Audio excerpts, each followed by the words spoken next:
ആലപ്പുഴ ഒറ്റപ്പനയിലെ വയോധികയുടെ കൊലപാതകത്തിൽ 2 പേർ കൂടി പോലീസ് കസ്റ്റഡിയിൽ. പിടിയിലായത് ക്രിമിനൽ പശ്ചാത്തലമുള്ള കായംകുളം സ്വദേശികൾ. കൊല നടന്ന 17-ന് ഇരുവരും വയോധികയുടെ വീട്ടിലെത്തിയിരുന്നതായി സ്ഥിരീകരണം. സംഭവത്തിൽ അയൽവാസി അബൂബക്കർ ഇന്നലെ അറസ്റ്റിലായിരുന്നു. വിവരങ്ങളുമായി സുധീഷ് ഗോപാൽ ചേരുന്നു. സുധീഷ്, ഇപ്പോൾ 2 പേർ കൂടി കസ്റ്റഡിയിലായിരിക്കുകയാണ്. എന്തൊക്കെയാണ് വിശദാംശങ്ങൾ?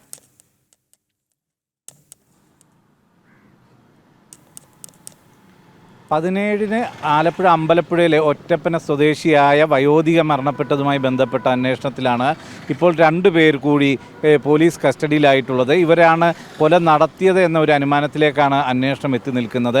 അതായത് സൈനലാബ്ദീൻ എന്ന തൃക്കുന്നപ്പുഴ സ്വദേശിയും അതോടൊപ്പം തന്നെ അയാളുടെ ഭാര്യ അനീഷ, ഈ 2 പേരാണ് ഇപ്പോൾ പിടിയിലായിട്ടുള്ളത്. ഇവർ ഈ വയോധികയുടെ വീടിന് സമീപത്ത് നേരത്തെ വാടകയ്ക്ക് താമസിച്ചിരുന്നതാണ്.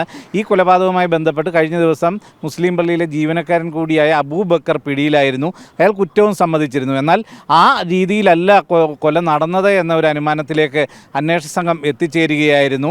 ഈ കൊലപാതകം നടക്കുന്ന അന്ന് രാത്രിയിൽ ഈ സൈനലാബ്ദീനും അനീഷയും ഈ വീട്ടിലെത്തിയിരുന്നു. മുൻവൈരാഗ്യവും മോഷണവുമാണ് ഈ കൊലപാതകത്തിന് പ്രേരിപ്പിച്ച ലക്ഷ്യങ്ങൾ എന്നതാണ് വ്യക്തമാകുന്നത്. ഇവർ വീട്ടിലെത്തി ഈ കൊല നടത്തിയ ശേഷം മോഷണവും നടത്തി അവിടെ മുളകുപൊടി വിതറി പോവുകയായിരുന്നു എന്നതാണ് പോലീസിൻ്റെ കണ്ടെത്തൽ. ഇതേ സാഹചര്യത്തിൽ തന്നെ അബൂബക്കർ അതിനു മുൻപ് അവിടെ വെച്ച് ഈ വയോധികയുമായി ശാരീരിക ലൈംഗിക ബന്ധത്തിലേർപ്പെടുകയും അതിനിടയിൽ വയോധിക കുഴഞ്ഞു വീഴുകയും ചെയ്തിരുന്നു.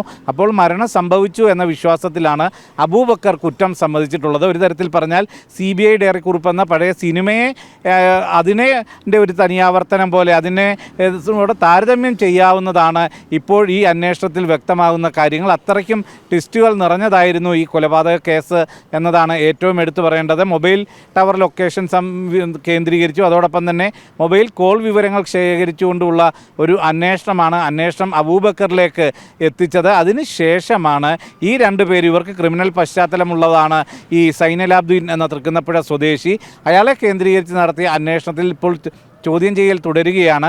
അത്തരത്തിൽ മോഷണ ശ്രമം നടത്തുകയും ഇതിനിടയിൽ ഈ വയോധിക എഴുന്നേൽക്കുകയും തുടർന്ന് അനീഷ അവരുടെ മുഖം പൊത്തിപ്പിടിക്കുകയും ഇതിനിടയിൽ സൈനലാബ്ദീൻ കൊലപ്പെടുത്തുകയും ചെയ്തു എന്ന ഒരു അനുമാനത്തിലേക്കാണ് ഇപ്പോൾ പോലീസ് അന്വേഷണം എത്തി നിൽക്കുന്നത്. ഇതുവരെയും അറസ്റ്റ് രേഖപ്പെടുത്തിയിട്ടില്ല.